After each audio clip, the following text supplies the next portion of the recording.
మొత్తానికి ఇద్దరు దేహాలు ఉండిపోయాయి, ఆత్మలు వెళ్ళిపోయాయి. అప్పుడు వశిష్ఠుడు బ్రహ్మ దగ్గరకు వెళ్ళి నాకు శరీరం కావాలి అని అడిగితే సూర్యుడు వరుణుల వీర్యంతో నువ్వు పుడతావని చెప్తాడు.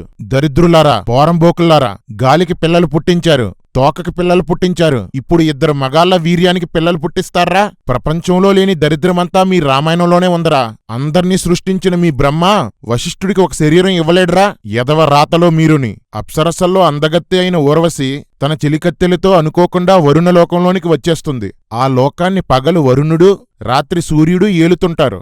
ఆ ఊర్వశి కామిష్ఠుడైన వరుణుడి కంటపడింది. వరుణుడు కామపరవశుడై నీ నడుము కింద భాగం చాలా బాగుంది, నాతో రమించు అని అడుగుతాడు. వినుడు వినుడు రామాయణ గాథ వినుడి మనసారా.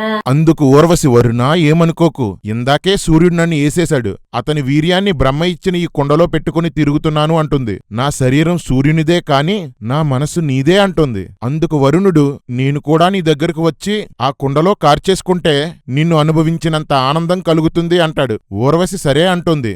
వెంటనే వరుణుడు ఆ కుండలో కార్చేస్తాడు. ఒరే పనికిమాలిన ఎదవల్లారా, ఈ దరిద్రాన్ని పాఠ్యపుస్తకాల్లో వేసి మా పిల్లలకి నేర్పిస్తున్నారా? రామాయణం కోసం పేజీలు పేజీలు పాఠాలుగా నేర్పిస్తున్నారు. ఈ పనికిమాలిన రామాయణాన్ని అందరికీ పరిచయం చేస్తున్నారు. చదువుకునే పిల్లలు అసలు ఈ రామాయణంలో ఏముంది అని పూర్తిగా చదివితే వాళ్ళ జీవితం ఏమవుతుంది? వాళ్ళు కూడా మీ దేవుళ్లాగే వ్యభిచారులైపోతారా?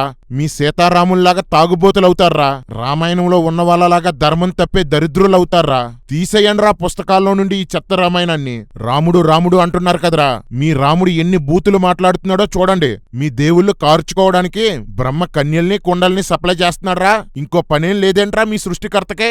ఈ చెత్త రామాయణం మీద ఉమ్ము వీయాలనుంది. దీని మీద ఉమ్మేస్తే నా ఉమ్ము అపవిత్రమైపోద్రా. ఛీ, మీ ధర్మము మీరుని. చావన్రా ఈ దరిద్రాన్ని ప్రకటించడం కంటే. ఆడవాళ్ళయ్యుండి మీకు సిగ్గులేదు? ఇలాంటి రామాయణాన్ని మీరు ప్రచారం చేస్తారా? ఇది రామాయణం కాదు, రంకాయనం. జై శ్రీరామ్. కొంతకాలానికి ఆ వీర్యాల కొండలో నుండి అగస్త్యముని పుట్టాడు. ఈ మహాముని ఇద్దరు కామిష్ఠులు కండోం వాడకుండా కార్చిన వీర్యం నుండి పుట్టాడన్నమాట. మంచి జన్మ, మంచి బాపనోడు. ఇంకొంతకాలానికి అదే కొండ నుండి వశిష్ఠుడు పుట్టి ఇక్ష్వాకు వంశానికి రాముడికి గురువయ్యాడు. ఇతని జన్మ ఇంత గొప్పది కాబట్టి వశిష్ఠుణ్ణి ఇక్ష్వాకు వంశం వాళ్ళు ఆస్థాన పురోహితుడుగా పెట్టుకున్నారట. అబ్బబ్బా, ఎంత గొప్ప మునులో! అమ్మ లేదు, ఎందుకంటే గర్భంలో పుట్టలేదు. నాన్న లేడు, ఎందుకంటే గర్భంలో పోయలేదు. ఎలా పుట్టారా మీరు అంటే, కామం నుండి సార్, ప్యూర్ కామం నుండి. మగ ఆడ కలిస్తే పిల్లలు పుడతారు, అది సైన్స్. మగా కలిసినా పిల్లలు పుడతారు, అదిరా సనాతనం. సనాతనం అంటే ఏమనుకున్నావు? సైన్స్ ని తలకిందులుగా వేలాడదీసి ఉరేసి చంపేస్తాం.